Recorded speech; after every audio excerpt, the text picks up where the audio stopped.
That makes a really good sound. Turn the picture off. Okay, wait. How do I turn the picture off?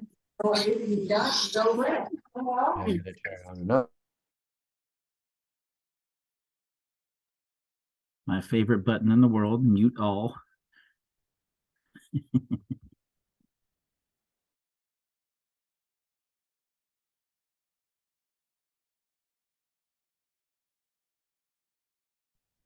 Can we record this? That button's already been pressed. Awesome.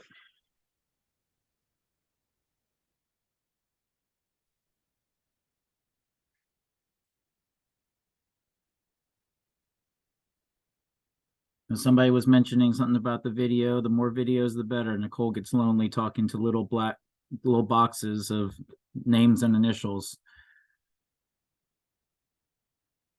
So I'm going to stay in the background. Coach Scott's at Newman trying to work on something at the pool. Coach Nichole here will be running the meeting. I'll just try to help out with getting people active and involved.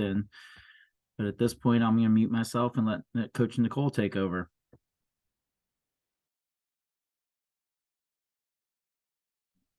Do you want the host right now? Yeah. Sure. Yep. Okay. All right, guys. Happy Monday. How's everybody doing? We are going to, let me share my screen. Oh, host disabled, participant screen sharing.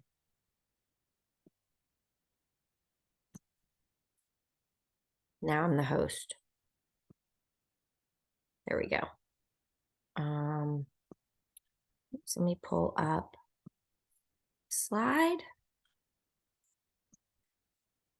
Okay.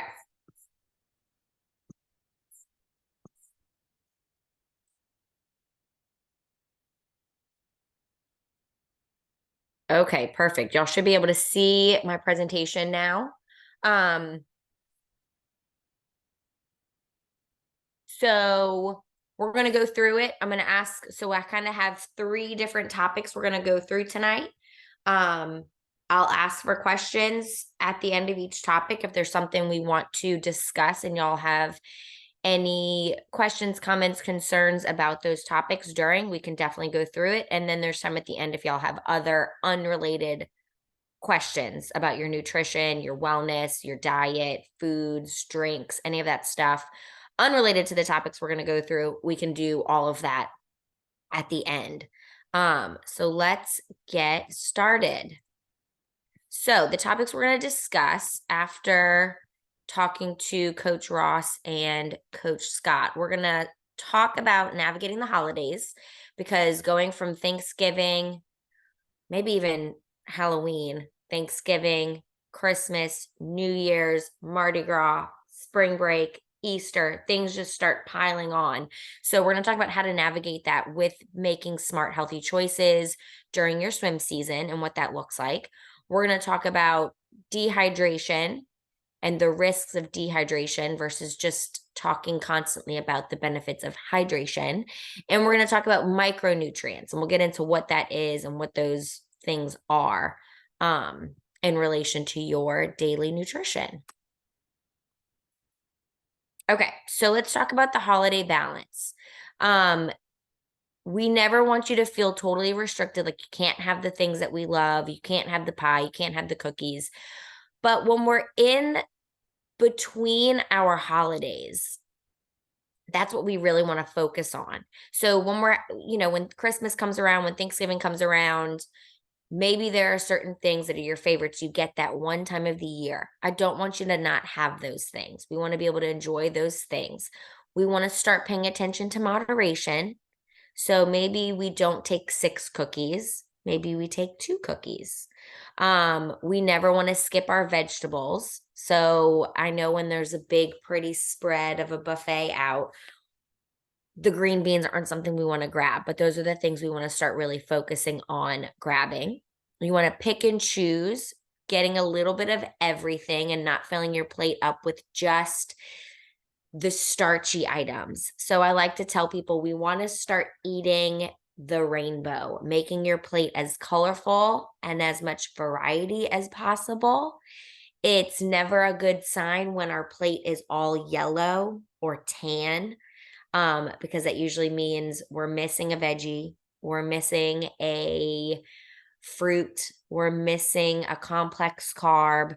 We've just settled with starchy things like potatoes, macaroni and cheese. So we want to start really thinking about covering the rainbow when we're putting things on our plate. It's really easy come through the holidays. There's Christmas parties, there's end of the year school parties, there's busy stuff going on the weekends. The holiday party itself, maybe you guys split your holidays with, you go to mom's family, you go to dad's family, you go to your aunts, your uncles, your sisters, your brothers. So you may be having 6 Thanksgiving meals. So we want to start just being able to look at things and picking and choosing and making sure we're putting some of those healthy choices on our plate along with our holiday favorites. The normal days are important. So I tell this even to my adult clients. The weeks between the holidays are where we want to start being a little bit more cognizant, a little bit more aware of our choices so that we can enjoy the holiday favorites and we're not having cookies and cake every day. We're having it when the occasion arises. Maybe we don't, when Mardi Gras pops up, we don't eat king cake for breakfast. It can be a treat. It doesn't need to be every day. We don't need to be eating those things for one of our balanced meals. You feel me? We want to still be eating our lean proteins, our veggies, our good complex carbs. We want to be mindful of our fat choices. We want to avoid fried foods. And if we're being mindful and keeping things in moderation during the days and the weeks in between the holidays, we can feel good about splurging, enjoying those holiday favorites that only come around once a year. So really being careful about making sure we're adding a veggie, making sure you're getting in your fruits, and making sure you're getting in a lean protein on your plate is going to be really important. And it's going to be easier for you to have those sweet treats through the holidays if you're making sure you're checking those boxes. Does that make sense going into the holidays and coming in and out of the holidays, especially right now? These couple of weeks between Thanksgiving and Christmas are really important because the sweets are everywhere. There's cookies, there's cakes, there's pies leading up to Christmas. But during these weeks, you still have swim practice. And too much of these sweets can really affect your energy levels, can really affect your mood. So if we're feeling sluggish and tired, we're going to be kind of cranky and annoyed and not have the most energy going into our practices. So if you can limit those sugars and only have them as a little treat every once in a while through these weeks, it's going to just put you in a better position for swim practice to keep yourself primed and ready for those practices. Does that all make sense? Does anybody have questions about navigating the holidays and finding that balance?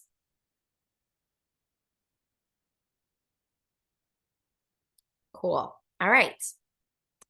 Next, micronutrients. So these are, we're going to talk about the vitamins and the minerals and what they are, how they're important, why they're important, and how you get them in your nutrition. So I don't know if it was the last time we chatted or maybe it's the first time we talked about the macros. So there's macro, meaning big nutrients, and then there's micronutrients, smaller nutrients. So your diet, the foods you eat are made up of your macros, which is your carbohydrates, your fats, and your proteins. Getting those in your diets, which are really easy. You're getting your proteins from your lean meats, your chicken, your turkey, your pork, your seafood. You're getting protein there. You're getting fats from things like nuts and seeds, milk, cheese, dairy, and you're getting carbs from things like potatoes, rice, breads, starches like that. So where do we get our vitamins and our minerals? those are considered your micronutrients. They are smaller. They don't take up calories, but they are very important in your diet and making sure you're getting enough of them. So examples of your vitamins are going to be vitamin A, C, D, B12 for some energy, E, and K. Your mineral examples of minerals would be iron, zinc, magnesium, calcium, sodium, which is really important for sweat loss. Potassium, again, helps prevent cramps. So those are the things that we want to make sure you're getting in your diet. And where can we find them? So you can get them obviously from a supplement. If you're taking your vitamins, you're going to be getting your dose of, especially if you're taking a multivitamin, you're getting a dose of the vitamins that you need along with some minerals in those supplements. However, if you're not taking a multivitamin, you can get these nutrients in your foods. So you can find them in fruits, veggies. So like fruits, for example, your vitamin C. You get that in a lot of the citrus.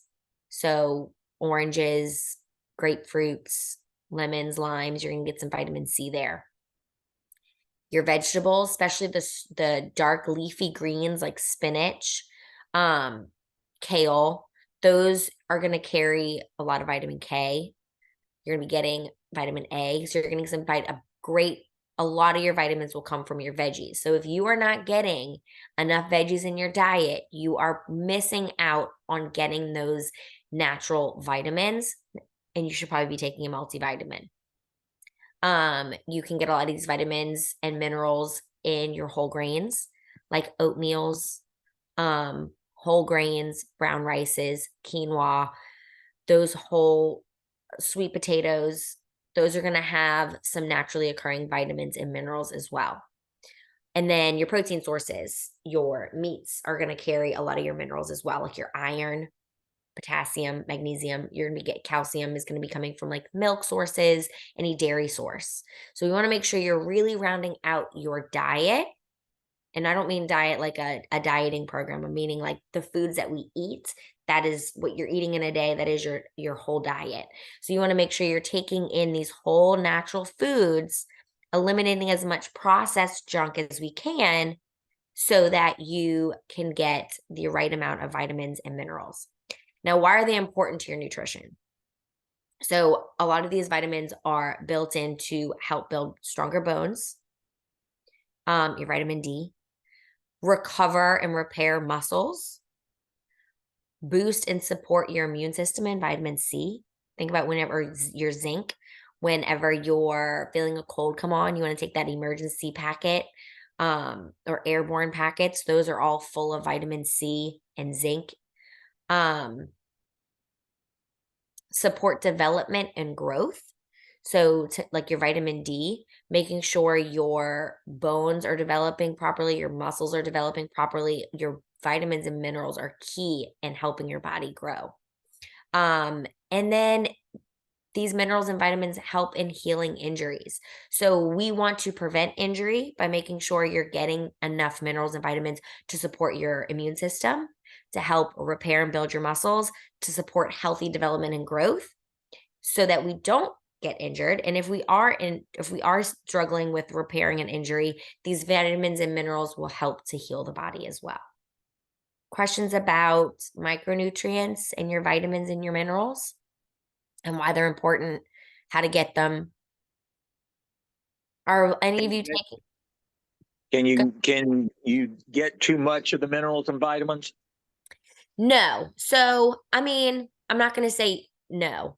That would be really a question for a physician if you think you're getting too much of something. So when you are taking let's say it's a vitamin C or a zinc, when you flip over that label, it's going to say over 100% of the daily value because it's going to be a supplement. It's giving you more than you need. It's going to be supplementing your diet because you should be getting some in the foods that you eat. But some people struggle with maybe you have an iron deficiency or you have a potassium deficiency. That would be something for a doctor. I think with you guys just supplementing with getting healthy foods and making sure those foods are whole and naturally occurring, like a fruit, a vegetable, a grain versus a Lunchable or a frozen meal, you're making sure that you're getting a good, healthy dose of those vitamins and nutrients. Teresa just asked, what if you have a vitamin D deficiency? Again, you probably should be supplementing there. That would be a doctor physician question though.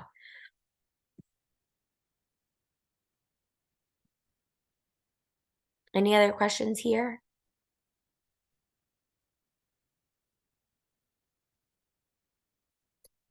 All right. Yeah, guys, if you want to, you can also hit the chat if you wanted to ask a question as well, and I can get to it. Or if you think of something you don't want to forget until the end, if it's off topic, you can always put it in the chat and we'll circle back to it for sure. Okay, let's get into dehydration. So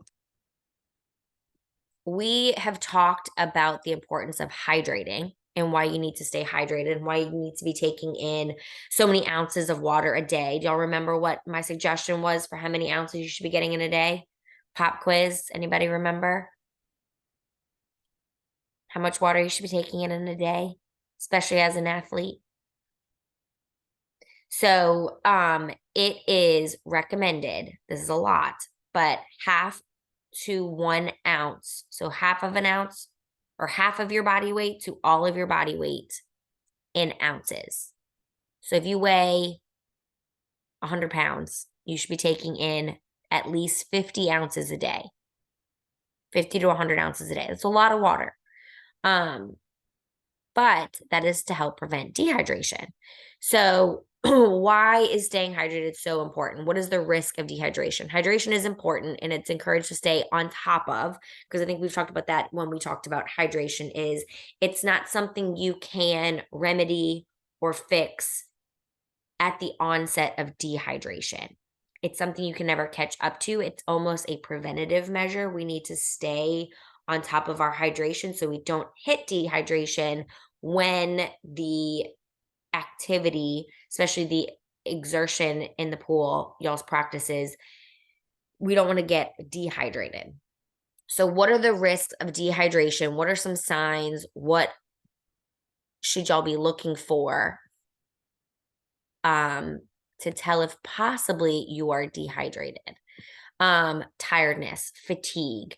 If you are not hydrated, onsets of fatigue and tiredness is top of the list for dehydration. Headaches. Have any of y'all ever struggled? This is also a little more specific towards swimmers in general. Headaches are really common. Did any of y'all struggle with headaches in the pool after a really tough practice or during a really tough practice? You're probably dehydrated. Confusion, the fatigue, you're not getting enough sodium back in the body, you're not getting enough electrolytes, you don't have enough to sustain. There's some confusion there, especially if there's fatigue. You're increasing the risk of injury because if you're tired, if you have a headache, if you're feeling a little foggy, you are not on top of your game. You are not performing at the highest level. You don't have the alertness to be body conscious and body aware. You increase the risk of injuring yourself. You also have the higher risk of getting cramps.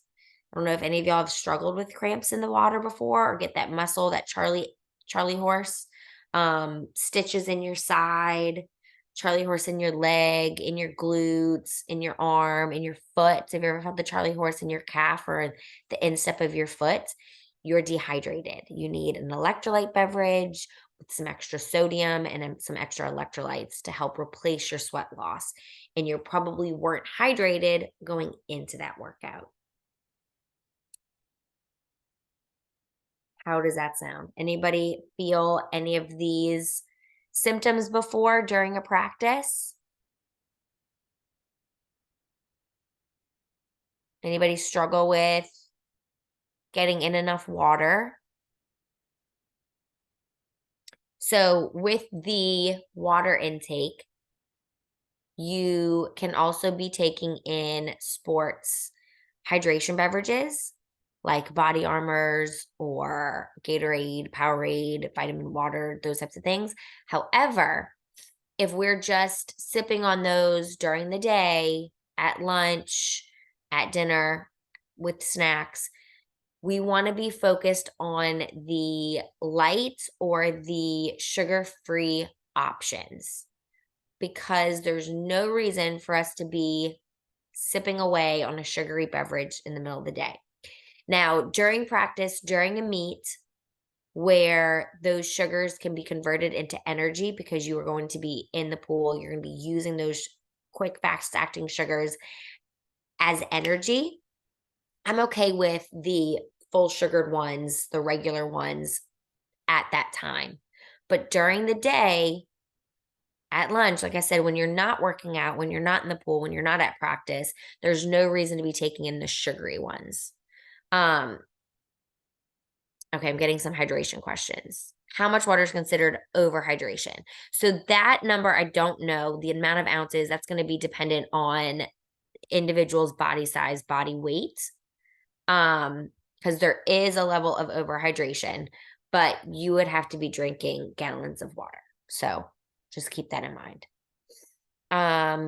Daniel said only one. You're only having one what? Bottle of water a day?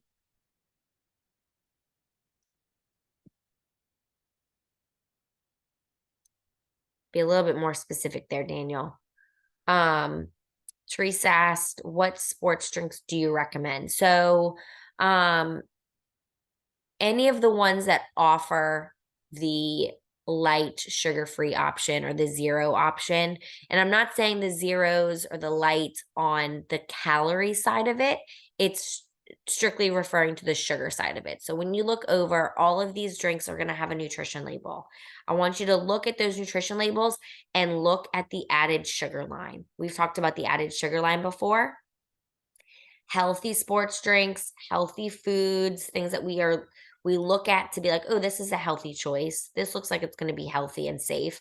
Flip it over and look at that added sugar line, because it can be a really, really sneaky place for these labels and brands to be advertised as healthy or branded as healthy. Just because you bought it at Whole Foods doesn't mean it's sugar-free and the best option for you.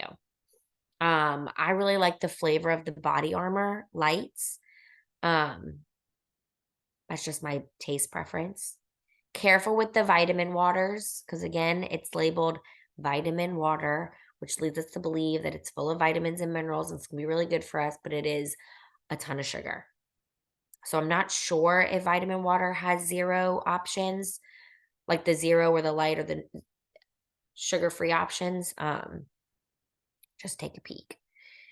Vivian said that she's had cramps during practice. You are dehydrated, Vivian.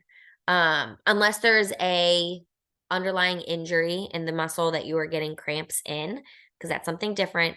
But a lot of times, if you are prone to cramps at practice, I would suggest having your water and also having an electrolyte beverage. So sodium and electrolytes can combat the cramps.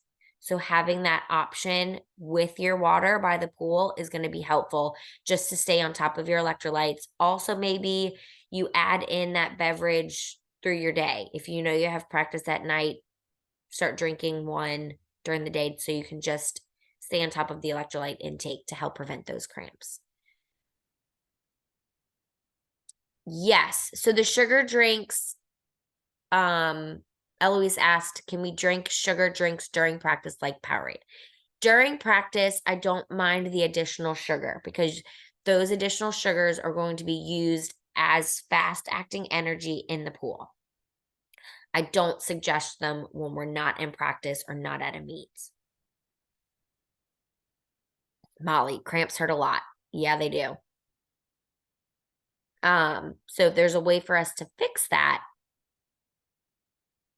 it's going to be hydration. It's going to be something that I want y'all to really focus on, is keeping the water intake in check and maybe adding a sports beverage.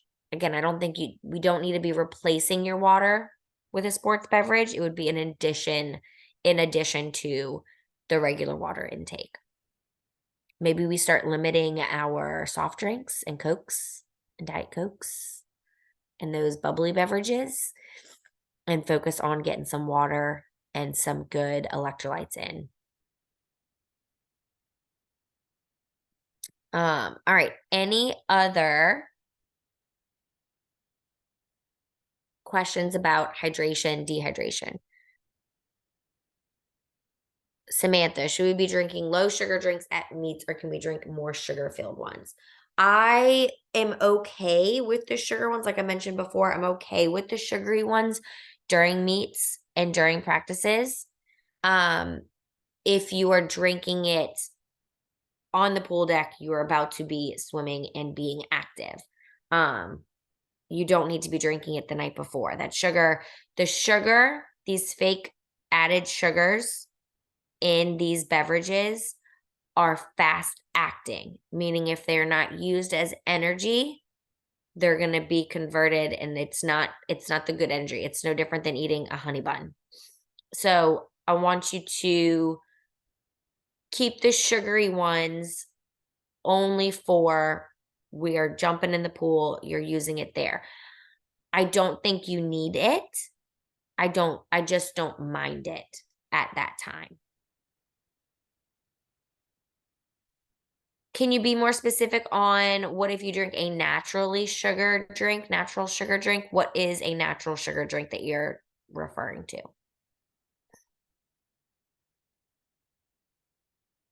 I think that's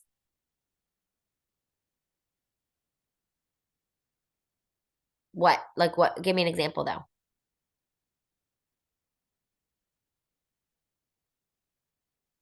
Because real sugar, do you mean like the white sugar, the white simple packets of sugar, or sugar that's coming from apples?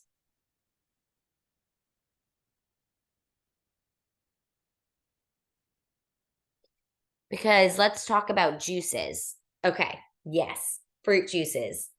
We want to avoid them.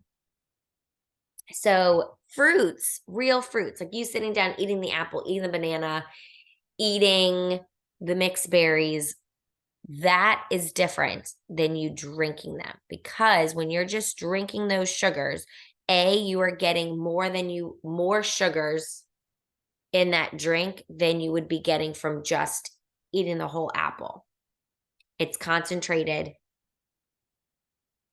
Even though they're real sugars, and I don't mind you eating the apple, you're getting too much in that beverage.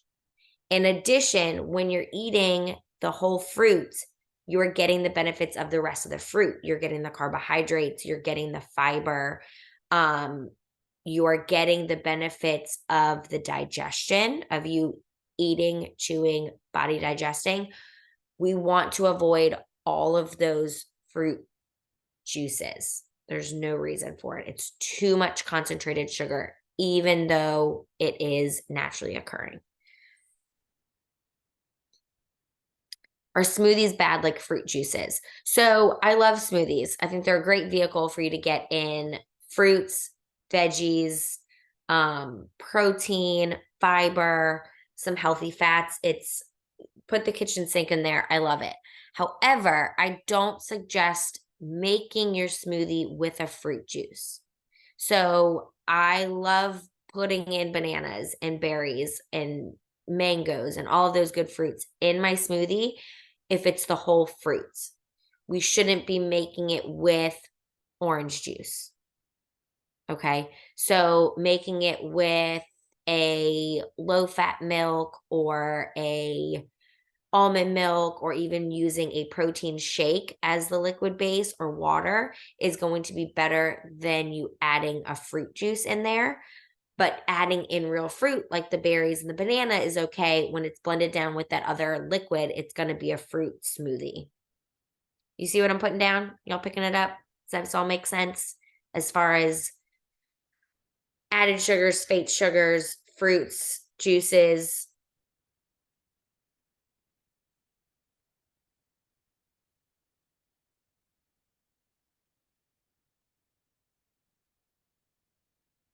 Any other questions about hydration and or dehydration? And what maybe any more beverage questions while we're on it?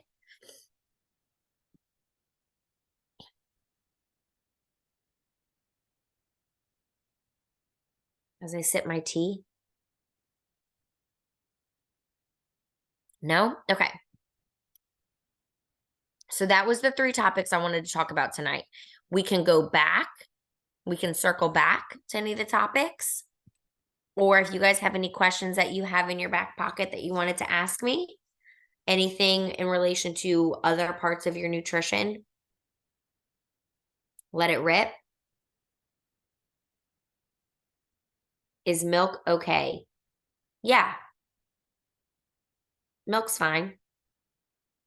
Now, yeah. I don't mind milk for y'all, for y'all's group. A lower percentage milk would reduce some. So I don't think y'all's group needs to be too worried about the fat and the calories in milk. Whole milk has a lot of calories and a lot of fat in it, and it can be inflammatory. I don't think your group needs to be too concerned about that. I don't mind milk. How much sugar is okay to eat? Added sugar, fake sugar, real sugar, fruits. Give me a little bit more. We want to limit sugar in our nutrition as a whole.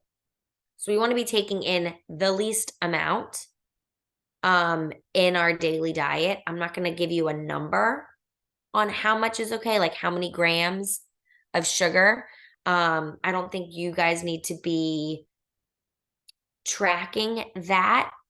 I think you need to be focused more on eliminating and cutting back on the amount of cookies and ice cream and treats because of the side effects that it causes to sleep patterns, to energy levels, to inflammation, to those things, to sleep patterns.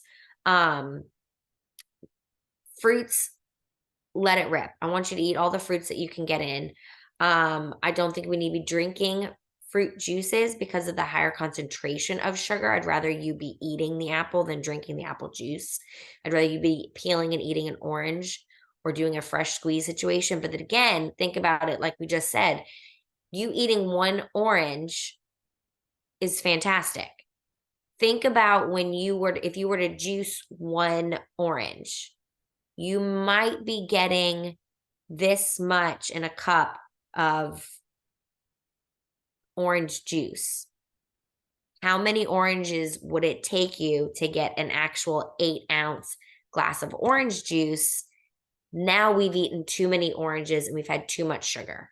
Does that make sense as far as what I'm saying? I want you to eat the fruit, but the concentration of how many of those fruits you would have to juice to get a glass, that's too much sugar. So I don't have like a number to give you as far as how many sugars you should have in a day. We just want to be really mindful of how we can cut them out and how we can be smarter about our choices. Okay. Vivian, does almond milk still have calcium because I do not drink regular milk? Yeah, I think so. I feel like I should know that question, but I'm going to look up the nutritional facts of almond milk for you.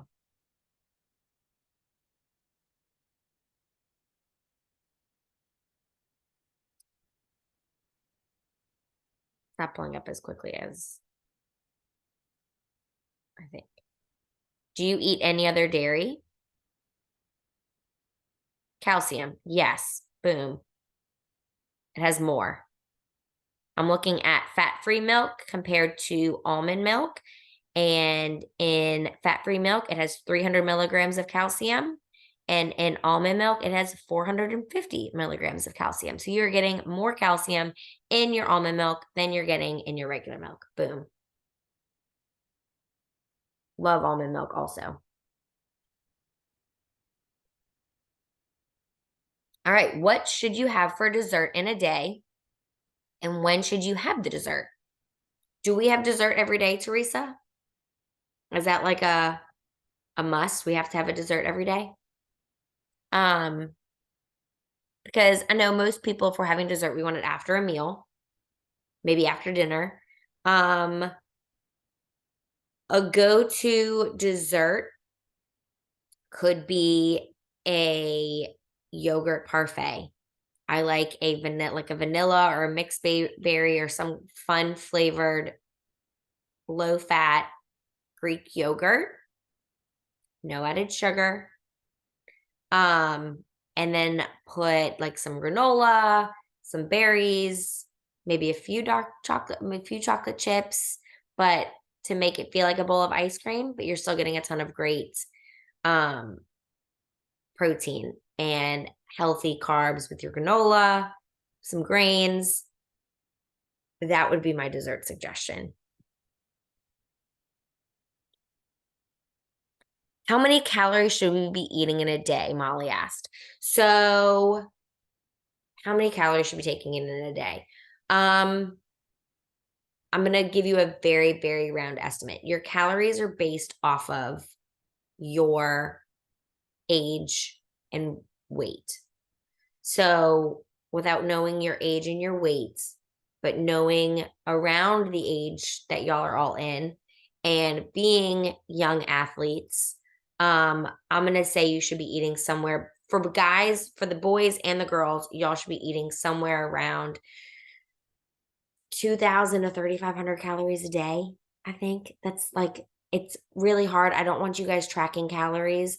I want you eating 3 to 4 balanced meals with some good healthy snacks in between. And I say 3 to 4. I know it's usually 3 balanced meals, but the way your day I know typically falls is you have lunch and then you go to practice and then you come home for dinner.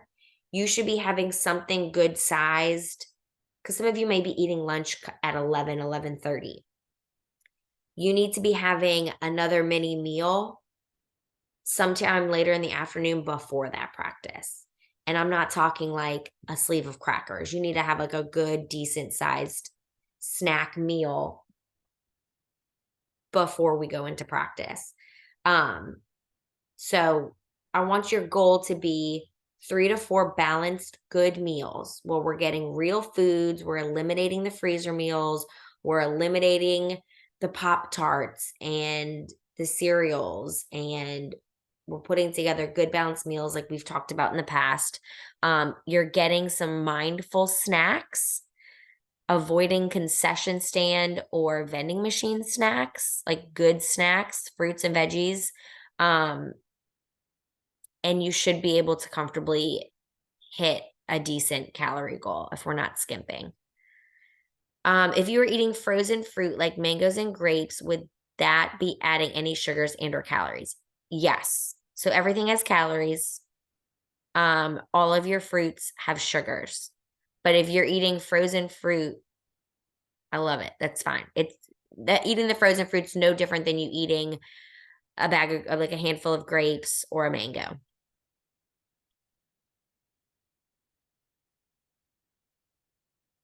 So Teresa, you're having dessert every day. What are you okay? Again, my suggestion as a nutrition coach is not having dessert every day. Because of the amount of sugar you're probably taking in. Or just being a little bit more mindful of what that dessert is. If it's cookies, cake, ice cream, I'm going to tell you to kind of rein it in a little bit and choose something a little bit better. Maybe we're having, like I said, the yogurt parfait with some fruit. Maybe we're having apple and peanut butter. Something that's sweet, but not as sugary. I do not like milk and do not drink it. What can I eat and drink to get my calcium? You're getting calcium other places. If you're taking in any cheese, any other dairy, you're getting in calcium.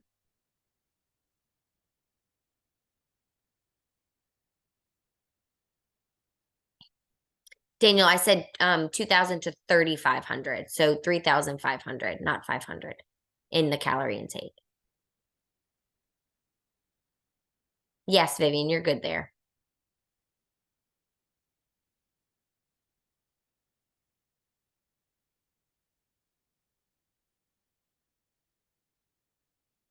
How we doing? Any other questions about sugar and calcium?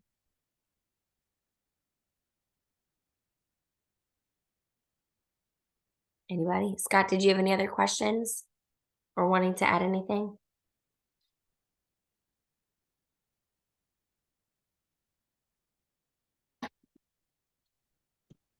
Sorry. No. No, not really. I think Okay, you pretty much covered everything. good deal. All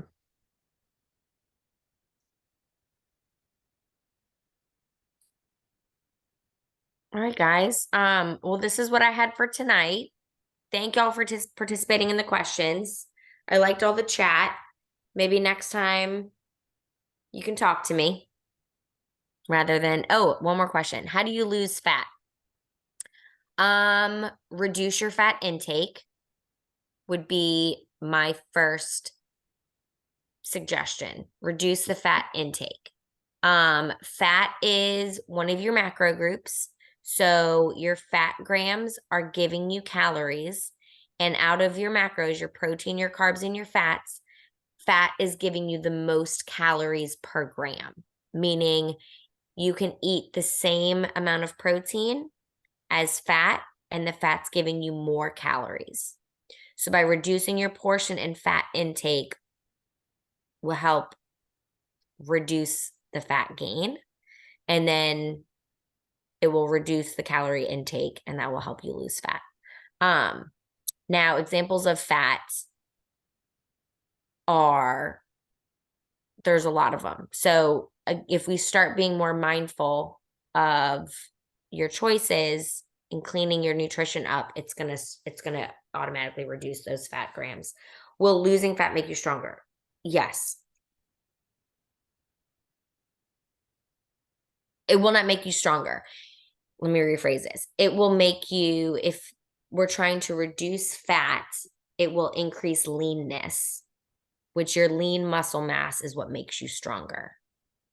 So you would still need to be working hard, working out, pushing yourself in workouts, choosing to eat more protein, replacing your fat calories, your fat grams with more protein calories, then you would become stronger. Does that make sense? Losing the fat itself will not make you stronger, but it will start a chain reaction of things. There's always muscle under fat. Your body is full of muscle. We all have muscle. It is under your fat layers. But you still need to work on making those muscles stronger and bigger through workouts and protein intake.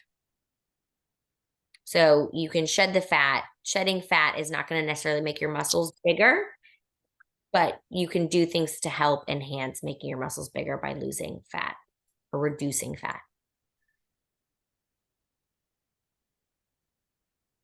Body weight exercises can make you stronger. Yes, any exercise is going to make you stronger.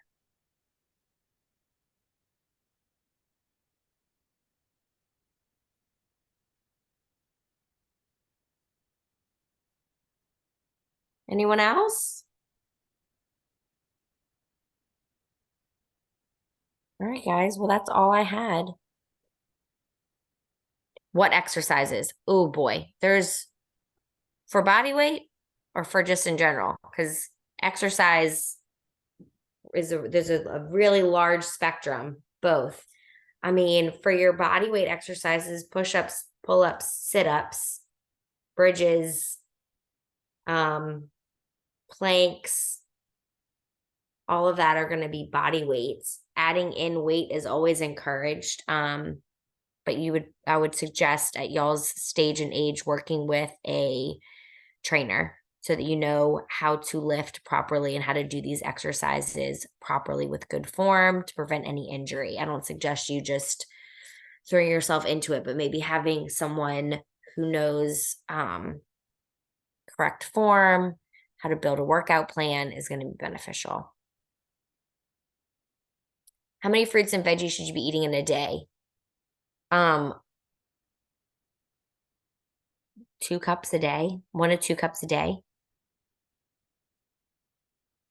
Exactly. I can't tell you exactly, Vivian. But the suggestion is getting 2 cups of veggies, and a cup of fruit a day. I would tell you to start there.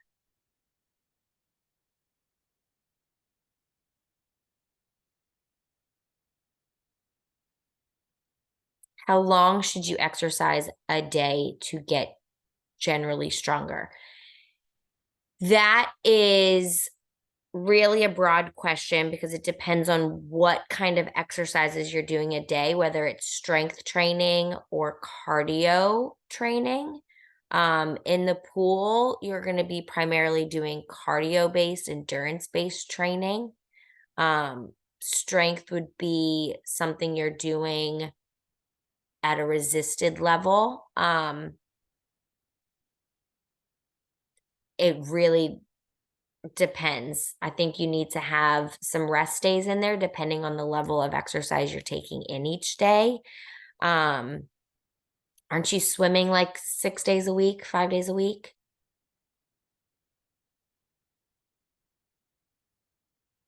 Running is beneficial. Again, that's more cardio though. That's not strength training. What exercises make you the strongest? I think I would need to know where you want to be strong. Do you want strong quads? Do you want strong shoulders? Do you want a strong back? Because each muscle group is going to have exercises that are specific to that muscle group. And there's very specific ways to work out and stack a workout, depending on what the goal is and how often you're working out. So these are all very good questions, but very, very broad in general. I can't really answer specifically. I don't have plans to lose weight online. I do have plans. I work individually with clients. So if it's something you wanted to chat with me about, Harrison, outside of this chat, we can absolutely get you my information about doing a personalized plan. I don't have any like general plans online. Dedication. He's asking, how can you fit in personal, exercise, swim, and school? It depends on your schedule. And if your schedule is flexible enough, and if you have the opportunity to do every day, and the hours in the day to fit it in.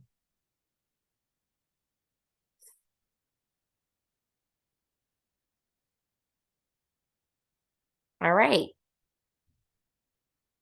Y'all good?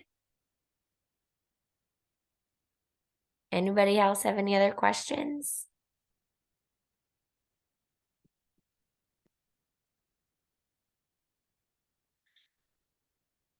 All right, that's all I got. Well, thank you. You're welcome. I think they were a little more talkative towards the end. They were. It was great. All right. If no one else has any questions, we'll wrap it up Sounds good. and see everybody at practice tomorrow. All right, guys. Thank you. Thank you.